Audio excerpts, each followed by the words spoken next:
Добрый вечер. Самое время подвести итоги этой недели. Вначале о некоторых наиболее значимых материалах. Век русской революции. Снова запоем марш энтузиастов. Кто у нас ностальгирует по советскому прошлому? Деревенька моя. Планирую отработать терапевтом где-то лет 5.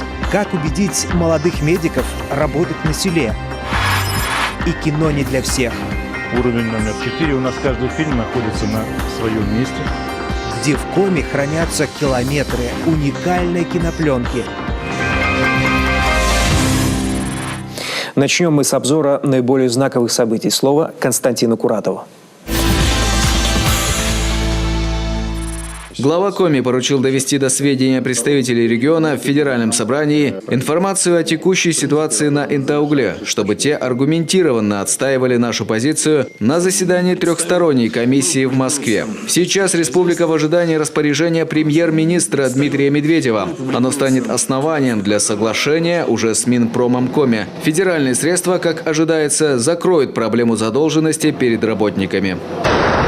Внесению поправок в республиканский закон об образовании будет предшествовать широкое общественное обсуждение, заверила педагогов и общественников вице-премьер Наталья Михальченкова. Встреча была посвящена исполнению образовательными учреждениями региона поручений президента России. Обсудили и дополнительные меры по сохранению, развитию и пропаганде государственных языков. Поправки необходимы для приведения документа в соответствии с федеральным законодательством. Отныне у родителей появится право выбирать, какой из родных языков изучать их детям. Утверждено положение о Министерстве инвестиций, промышленности и транспорта республики. Документ подготовлен по поручению главы Коми, который в августе объявил о разделении действующего Минпрома. Связано оно было с предложением общественников сохранить как самостоятельное Министерство природы. Решение вступает в силу 1 января. А помимо Минпрома, реорганизовать путем разделения планируется еще и действующий Минстрой. Одному ведомству перейдут функции строительства и дорожного хозяйства, другому – энергетики, ЖКХ и тарифов. Пострадавшим в ДТП с участием школьного автобуса в Сагдардинском районе оказана вся необходимая медицинская помощь. Сейчас под наблюдением врачей 3 взрослых и 2 ребенка. Их состояние удовлетворительное. Напомним, смертельное ДТП произошло 27 октября на трассе Вятка, напротив поворота в село Иб. В момент удара в салоне автобуса находилось 15 человек, 7 из них – дети. Роковое столкновение унесло жизни 3 людей. В этом году на срочную службу отправятся более 2000 жителей республики. Это на 200 больше, чем годом ранее. Все призывные пункты обеспечены медицинскими работниками, закуплены препараты для вакцинации. Задача сегодня – обеспечить вакцинами не только тех, кто отправится в армию, но и тех, кто просто придет на медкомиссию.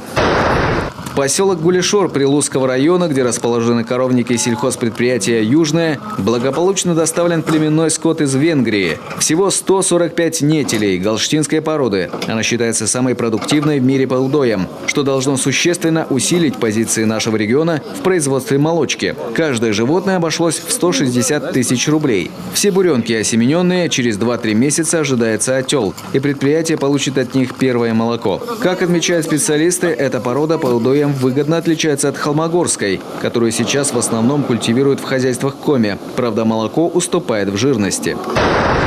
Национальная библиотека отметила юбилей – 180-летие. Поздравить второе по масштабности книгохранилище Северо-Западного федерального округа пришел глава Коми. Чтобы вместить всех желающих, торжественное чествование было решено провести в стенах Академического драмтеатра имени Виктора Савина.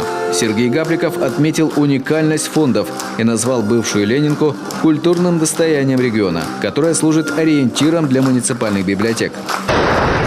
Для участия в 19-й спартакиаде народов Севера России съехались более 1700 спортсменов из 33 российских городов. В этом году программа традиционных игр обширная. К 14 видам спорта добавились еще 3 новых – шахматы, каратэ-кёкусинкай и тхэквондо. Торжественная церемония открытия прошла на центральной площади Воркуты. Факел со спортивным огнем внес официальный талисман чемпионата мира по футболу 2018 года «Волк» Забивака, а огонь спартакиады зажег 18-кратный победитель заполярных игр, мастер спорта по гиревому спорту Евгений Шарипов.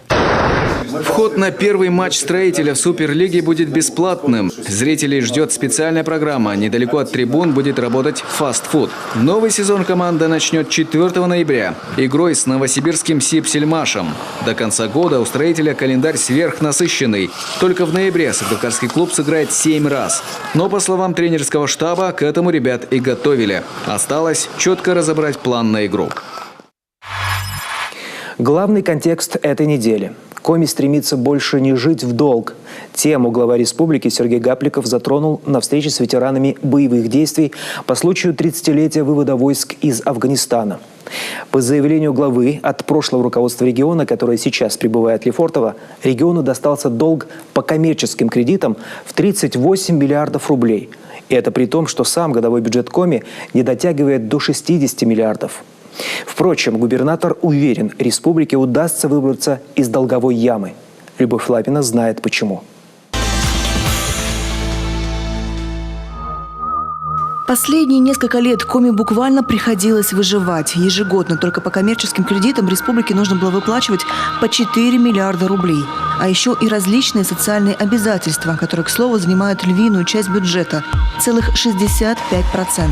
При таком раскладе на развитие региона практически ничего не оставалось. Это даже не стагнация, а буквально падение в долговую яму, в которую регион загоняли на протяжении нескольких лет. И вот он итог – 38 миллиардов рублей долга. Цифра, от которой становится не по себе даже опытным финансистам. Осознавая это, новому руководству Коми 2 года назад ничего не оставалось, как туже затянуть пояса и принять меры, в том числе порой и непопулярные. Время непростое. И когда тот или иной вопрос возникает, конечно, я могу сказать, что, может быть, не совсем иногда бывает... В общем, хочу извиниться перед вами за определенные вещи, которые, к сожалению, случились. Но и готов через определенное время вернуться к тем вопросам, о которых мы с вами говорили. Это свои извинения глава Коми приносит ветеранам боевых действий. Той самой категории, которой республика была вынуждена сократить социальную поддержку. Сегодня Сергей Гапликов с ними максимально открыт. Отмечает, большую часть бремени, 21 миллиард рублей, властям республики удалось заместить бюджетными займами с более низкой процентной ставкой. За 2 предыдущих года, те, которые я здесь работаю, могу отчитаться перед вами, что практически на 11 с лишним миллиардов рублей мы сократили финансовое бремя безвозвратно.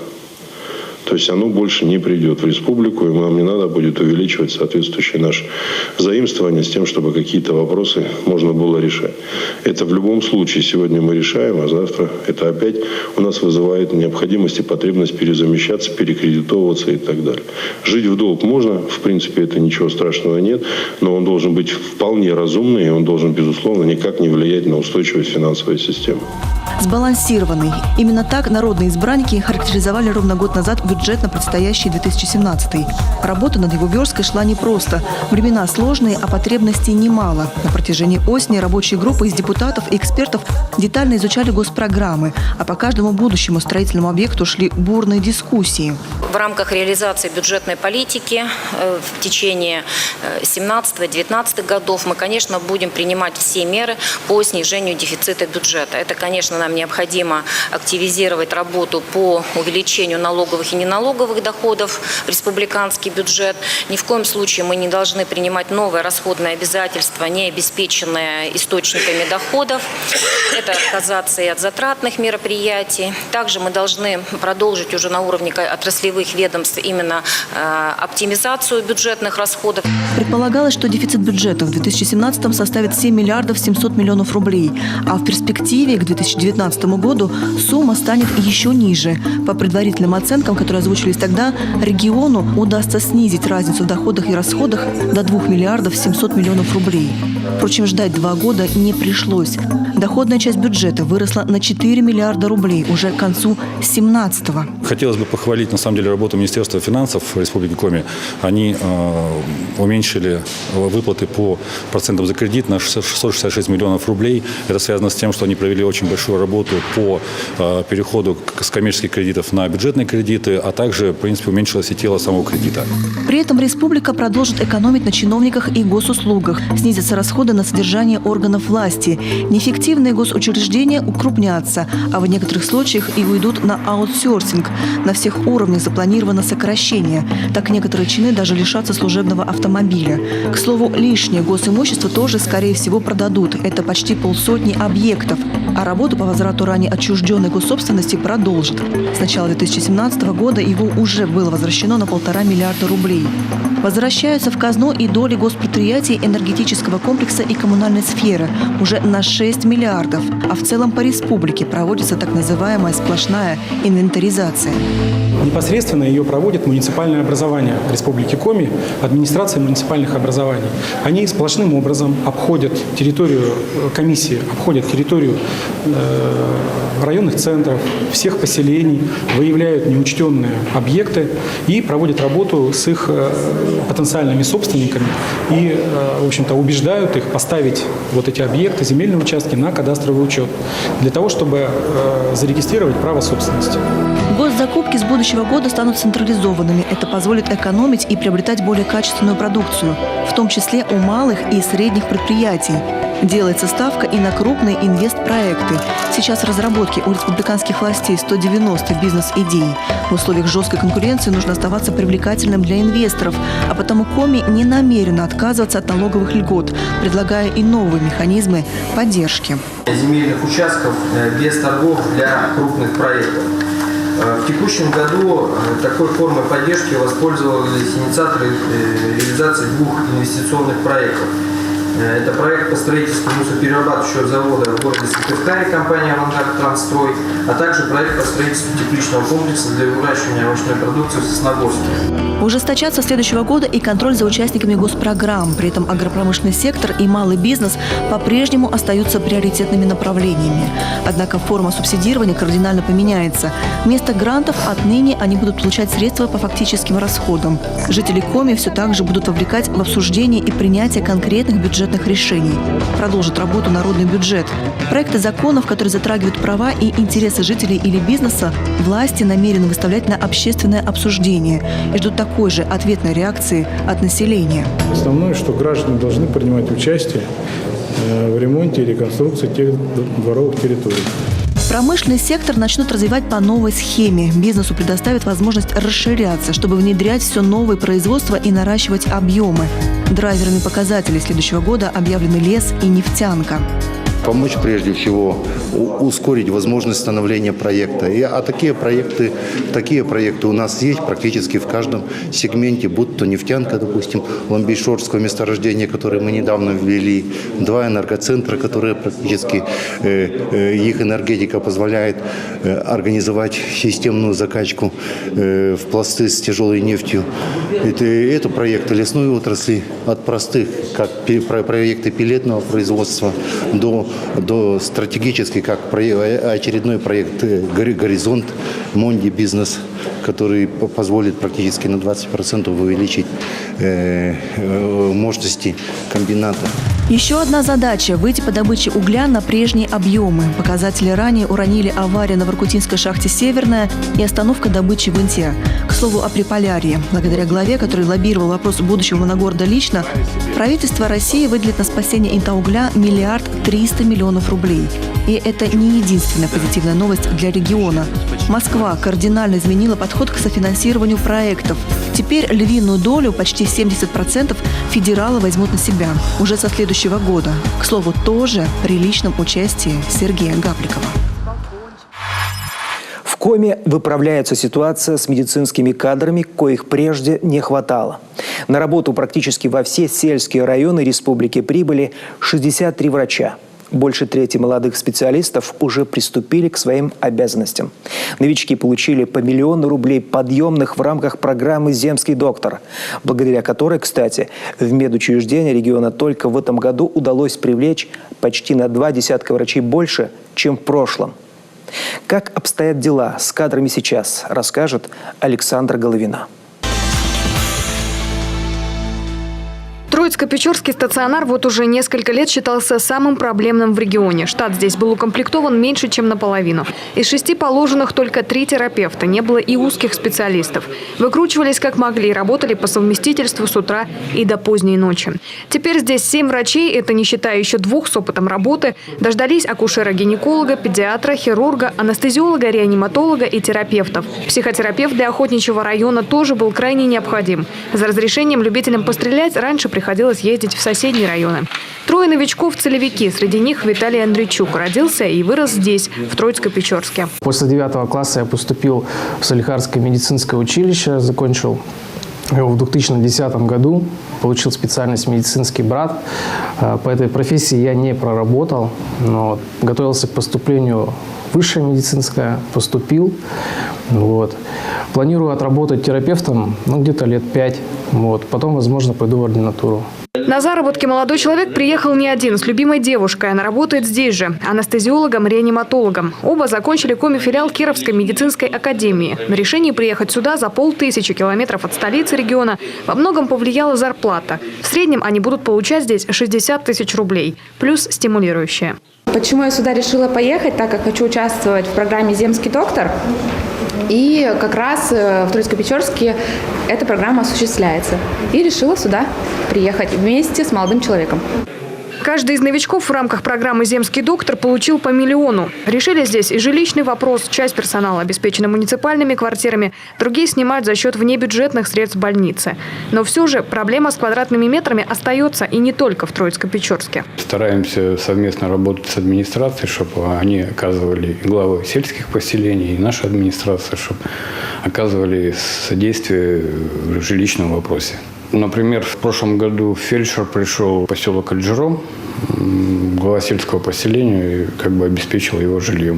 В штате Карткировской ЦРБ 2 новичков-терапевтов. Именно столько не хватало до полного комплекта. Кстати, именно в этом муниципалитете впервые за долгое время зафиксирован даже переизбыток молодых специалистов. И в этом году сюда за целевыми направлениями пришли сразу 3 выпускника. Значит, надежды на молодой квалифицированный персонал здесь есть. А Эшвинская горбольница полностью укомплектовалась средним медперсоналом. Сюда пришли сразу 17 медсестер. Кроме того, долгожданные терапевты, анестезиологи, травматолог.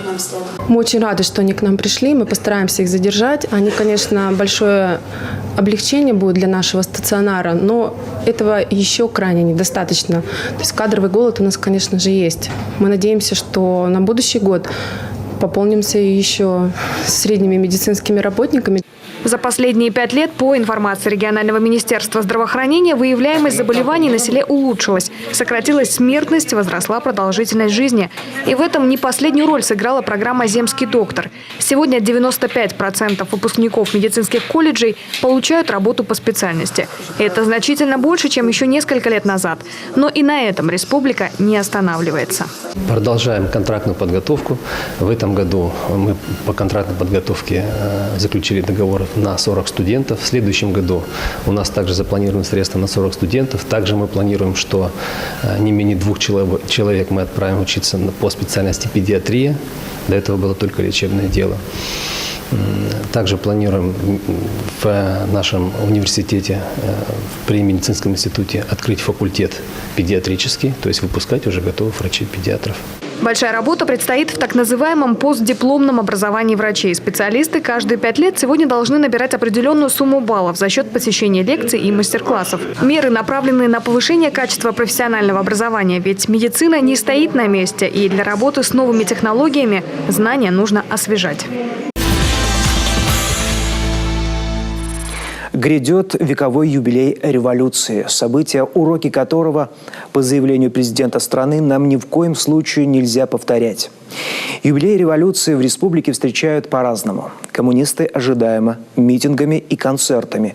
А вот в Сыктывкарском университете по случаю прошли настоящие дебаты. Студенты и преподаватели спорили, чего больше – потерь или приобретений принесла революция стране. Сегодня известно, что тогда, 100 лет назад, новую власть не везде приняли тепло и радушно, и в их числе был Коми-край. Некоторые детали здешних революционных событий поведает Елена Кононова. Чтобы понять, как устанавливалась советская власть на Коми-земле, стоит обратиться к событиям, которые предшествовали Великому Октябрю 1917-го. Февральская революция показала, что жителей Северного края мало волнуют политические потрясения в стране.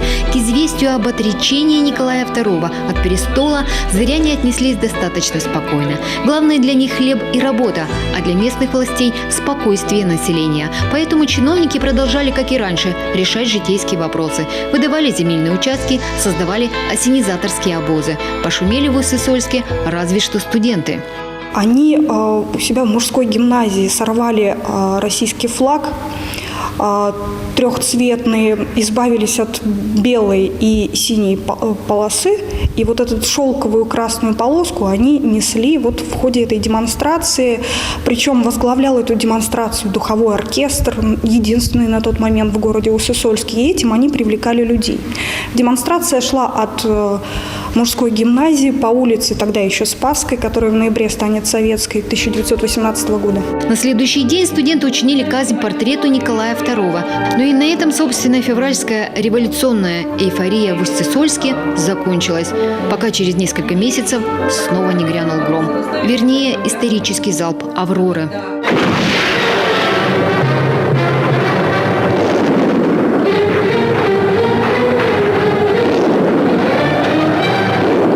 Мы видим город Петроград в 17 году. Бежит матрос, бежит солдат, стреляет на ходу.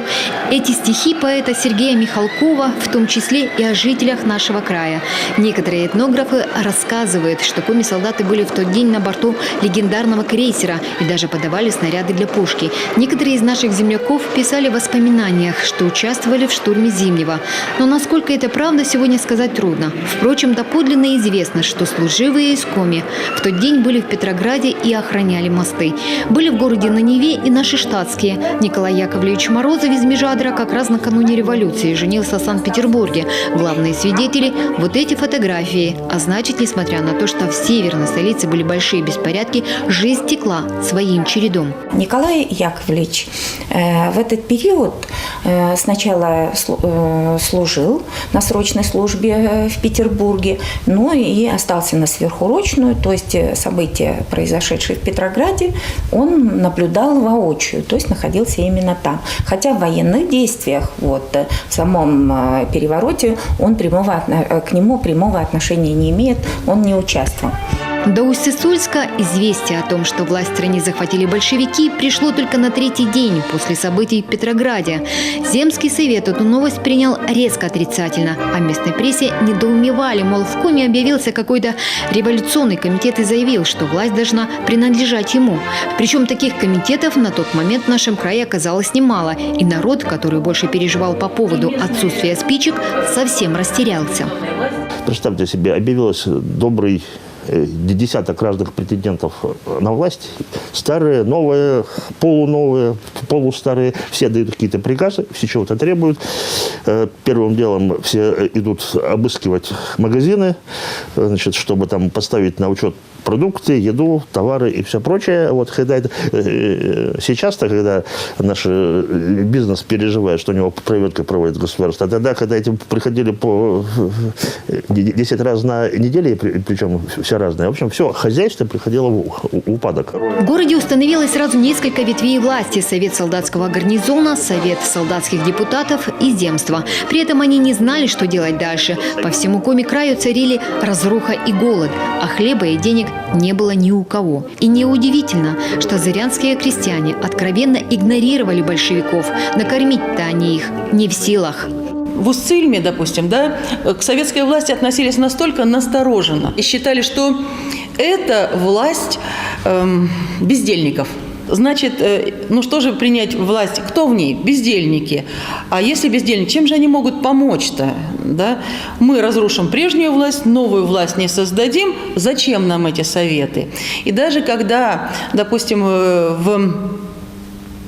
в Яринске предлагают, не в Печоре, а в Печорском уезде, а в Яринском уезде, предлагают вступить крестьянам в военно-революционный комитет, прислать своих представителей, на сельском сходе к этому относятся резко отрицательно.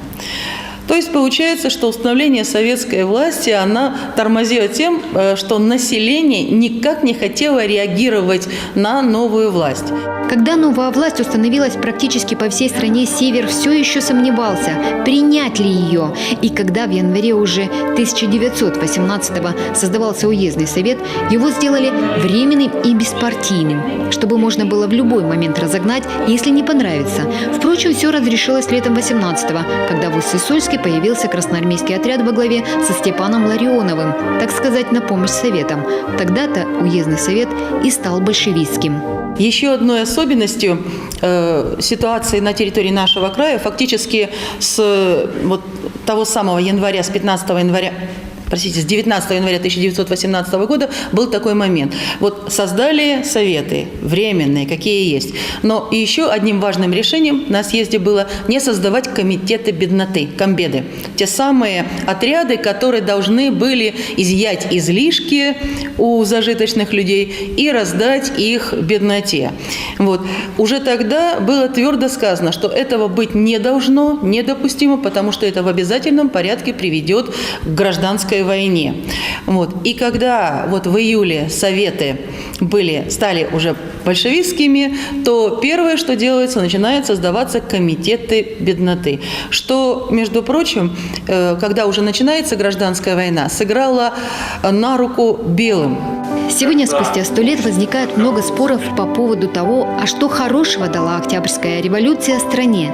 Тут сразу же вспоминаются знаменитые реформы. Земля крестьянам, фабрики рабочим. Будущие историки и педагоги Сыктывкарского университета даже устроили по этому поводу дебаты. Разделились на два лагеря – за и против. Я, как историк, не могу говорить об истории только в положительном или в отрицательном ключе. То или иное явление является не черным или белым, а с множеством оттенков. Соответственно, революция также принесла определенные блага.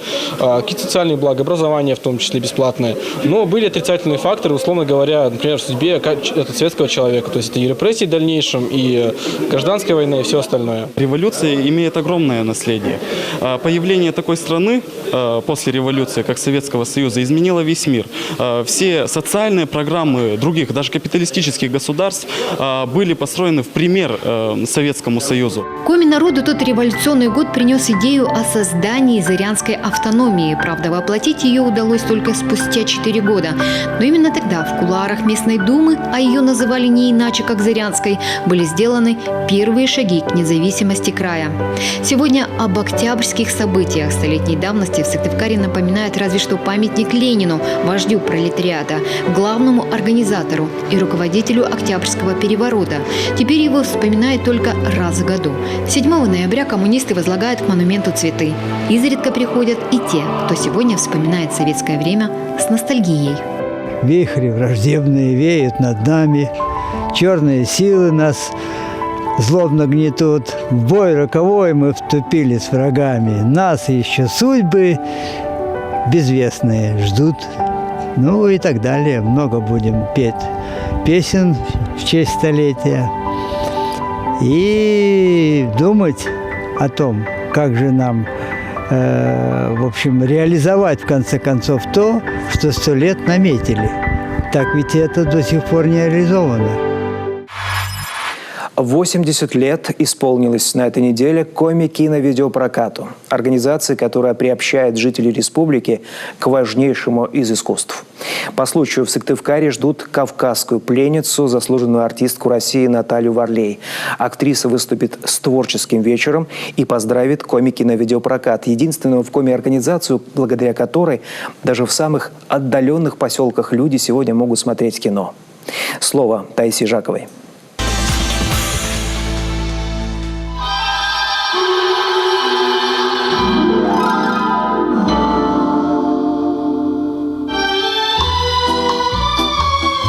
стеллажах до потолка тысячи документальных и художественных кинолент. Это фонд Коми-кино видеопроката. Все ленты на пленках и большая часть золотой коллекции советского кино. Любимую всеми гайдаевскую комедию здесь находят без труда. Вот у нас уровень номер 4. У нас каждый фильм находится на своем месте. Вот здесь находится фильм «Кавказская пленница». 8 частей. В одной такой стопке бобин всего одна кинолента. В век высоких технологий здесь работают по старинке. Следят за сохранностью не только уникальных фильмов, снятых в Коми, но и копий известных картин. В архиве более 8000 единиц хранения. Почти все они давно доступны в электронном виде, однако аналог – это особая атмосфера. Чтобы ее почувствовать, нужно больше времени, но это того стоит. Специально для нашего телеканала «Кавказская пленница» предстает на экране такой, как десятки лет назад. И снова дарит невероятные эмоции. Любимый фрагмент. Если честно, этих фрагментов штук 100 в этом фильме. И все любимые. Так же, как в «Бриллиантовой руке», в «Операции И», если брать творчество Гайдая. Потому что тут каждая фраза – афоризм. Именно этот фильм и сделал известной и блистательную Наталью Варлей. Кумиром миллионов зрителей она проснулась в 19. Такую хрупкую и обаятельную, но при этом сильную и волевую. Ее без сомнений утвердили на заглавную роль Ниночки, оставив позади больше 500 претенденток. Так, ну хорошо. Я объявляю голодовку. И теперь никто, кроме прокурора, сюда не войдет. За первый год проката в кинотеатрах СССР «Кавказскую пленницу» посмотрело почти 77 миллионов человек. Потом были «Вий», «7 невест ефрейтора Збруева», «12 стульев» и еще больше 50 картин. Однако творчество Варлей многограннее, чем кажется. Она не только снимается в кино, но и озвучивает иностранные фильмы, ведет телепередачи. Она поэт. Так что разговор со зрителем должен получиться интересным и глубоким. Решили сделать такой подарок и себе, и нашим замечательным зрителям. И пригласить комсомолку, спортсменку, наконец, просто красавицу, замечательную актрису, интереснейшего человека Наталью Варлей. Она известна не только как актриса, как Ниночка, замечательная красивая девушка в фильме «Кавказская пленница». Она снималась и в других фильмах, таких как «Вий», еще много других. Но она, к тому же, очень интересный человек. Она закончила литературный институт, она пишет замечательные стихи, она поет. Варлей с ее плотным графиком приехать в Коми согласилась сразу, а выйти на актрису помогли организаторы международных фестивалей, с которыми Коми-кино сотрудничает много лет. В течение юбилейного года таких событий было сразу несколько. Благотворительная акция Международного кинофестиваля по правам человека «Сталкер». Это эхо фестиваля международного для людей, о людях с инвалидностью «Кино без барьеров». Это, конечно же, наш замечательный фестиваль финно-угорских народов, фильмов финно-угорских народов «Тувиш», 5-й юбилейный, который прошел в сентябре. Все эти мероприятия проходили как раз в рамках празднования юбилея 80-летия Коми-кино-видеопрокат. Единственный в России, один из немногих в мире киносмотров на тему прав человека «Сталкер» в Коми уже традиционный. Организаторы отмечают, международный фестиваль должен проходить в различных регионах, однако к нам, вопреки правилам, приезжает уже 3-й год подряд. Все потому, что здесь режиссеров, актеров и их работы всегда встречают аншлагами. В этом году в честь юбилея прошли не только показы, но и встречи с создателями лент. Еще один успешный проект «Тувиш» – это первый фестиваль визуальных искусств финно-угорских народов, старт которому был дан в 2009-м. Теперь он проводится регулярно с периодичностью в 2 года. А в 2015 году был признан лучшим проектом от России на Российско-финляндском культурном форуме в Петрозаводске. Если раньше жюри обращало внимание на количество, сейчас качество превыше всего. Потому и уровень участников подрос. Мы реализуем различные видеоматериалы, как студенческое телевидение себя позиционируем, так и снимаем социальные проекты, проекты для, допустим, сотрудничаем с МВД, вообще с нашим регионом, то есть много-много различных видео снимаем. Но, пожалуй, главная задача учреждения – сделать кино доступнее. За 80 лет своего существования, благодаря Коми-кино-видеопрокату, многие тысячи людей посетили кинотеатры. Здесь убеждены, смотреть кино на большом экране должны жители даже самых отдаленных уголков республики. Тысячи, десятки тысяч людей с удовольствием ходят в кино. Ходили бы больше, особенно в муниципальных образованиях, в районах, в сельских поселениях. Но либо нет киноустановок, либо они настолько уже выработали свой ресурс, что уже качество показа очень низкое, либо много причин. Плюс к тому же сейчас на пленке не выпускаются уже копии премьерных фильмов. только на жестких дисках, а этого формата нет в сельской местности и в районных центрах. Культурно отдохнуть пока могут не все. К началу 90-х в Коме было более 800 киноустановок, сейчас всего около полусотни. Современное оборудование есть только в Сыктывкаре, Воркуте, Усинске и Печоре. Для остальных просмотр кино – привет из советского прошлого. Исправить ситуацию на местах пытаются. В кинотеатре села Обьячево Прилузского района аж 3 зала. И каждый день здесь проходит минимум 1 сеанс. Но это скорее исключение из правил. Впрочем, пока Коми кино существует, приобщаться к киноискусству смогут все желающие, даже те, кто не видит или не слышит. Год назад в учреждении появился Тифло-кинотеатр, специальная установка для людей с инвалидностью, и открылся клуб «Кино на равных». Киноманом теперь может стать даже тот, кто об этом и не мечтал. К слову, в свое время кино снимали и в Коме. Говорят, такие попытки предпринимают и сейчас. Но вот насколько они удачны? И можно ли возродить кинопроизводство у нас? На эти вопросы мы попросили ответить одного из зачинателей кинокомпании «Пармайоль», кинодокументалиста Николая Аникина. И вот его особое мнение. В чистом виде художественных фильмов, сколько я живу, с 85-го года здесь, я не встречал. Вот. Хотя вот, авторское кино вот, в 80-х, в конце 80-х годов прошлого столетия и до середины 90-х прошлого столетия, ну, когда перестройка закончилась, я знаю, что вот у нас в Сыктывкаре был такой клуб по объединению кино. Вот, и там Виктор Миронченко или Мироненко, фамилию я уже забыл, я его лет 25 уже не видел, наверное, и в живых нет. Вот он снимал кино, ну, любительское, потому что сперва он снимал на камеру, потом, когда появилось видео, он приобрел видео и снимал игровые короткометражки.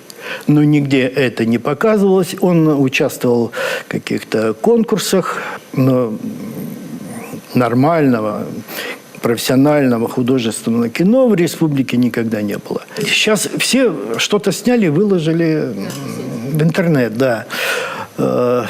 Потому что если раньше, чтобы снять кино, нужно купить кинокамеру, на которую надо копить деньги не 1 год. Теперь возможности телефона по качеству картинки превосходят профессиональную аппаратуру 20-летней давности, а тем более там кино конца 80-х годов прошлого столетия. Поэтому все сейчас снимают. Вот я был когда на этом фестивале, да, Тувиш, вот, в этом году. Я смотрю, там есть, читаешь программку, да, вот такой фильмец, там 15-минутный, объединение любителей там, вот из Удмуртии, там какая-то такая детское объединение, вот они там учатся, дети. У нас этого нет. У нас тоже есть в Эжве, значит, девушка, которая объединила вокруг себя мальчиков и девочков. И они снимают, я не знаю, на какую камеру. Вот, и по задумке она мне сказала, там хорошая женщина, там какая-то старушка такая, о которой можно сделать хороший фильм, да. И они уже на протяжении многих месяцев снимают. Вот. Но у них нет чего? У них нет ответов на поставленные им вопросы профессиональные, которые бы им помогли. Такими были некоторые детали этой недели. Впереди продолжительные выходные, День народного единства с его митингами и 5 ноября, когда телеканал «Юрган» начал свое постоянное телевещание. Было это 16 лет тому назад. Поэтому с предстоящими праздниками вас и до скорой встречи.